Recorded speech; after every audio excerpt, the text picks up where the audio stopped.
ሰላም ሰላም ጤና ይስጥልን የዩቲዩብ ቤተሰቦቼ በዛሬው ዕለት ደግሞ በጤና ፕሮግራም ይዤላችሁ የመጣሁት የእግር ሽታን ለማጥፋት ወይም ደግሞ ጫማ በምናደርግ ሰዓት እግራችን የመሽተት ነገር ሲኖር በፈንገስ ምክንያት የሚመጣ ችግር ነው።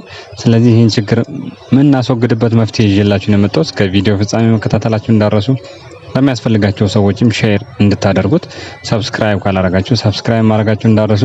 ስለዚህ ዛሬ ይዤላችሁ የመጣሁት ተፈጥሯዊ መንገድ የባህር ዛፍ ዘይት መጠቀም ነው። ስለዚህ የባህር ዛፍ ዘይት ምን እናደርጋለን? ቅባቱን እግራችንን በመቀባት በምንተኛ ሰዓት ላይ ማለት በደንብ ጽድት አድርገን ከታጠብን በኋላ የባህር ዛፉን ዘይት እንቀባዋለን። ስለዚህ ሽታውን ያጠፋልናል ማለት ነው። ቢያንስ ለተከታታይ 7 ቀን ብንጠቀም ሙሉ ለሙሉ ሊያጠፋልን ይችላል።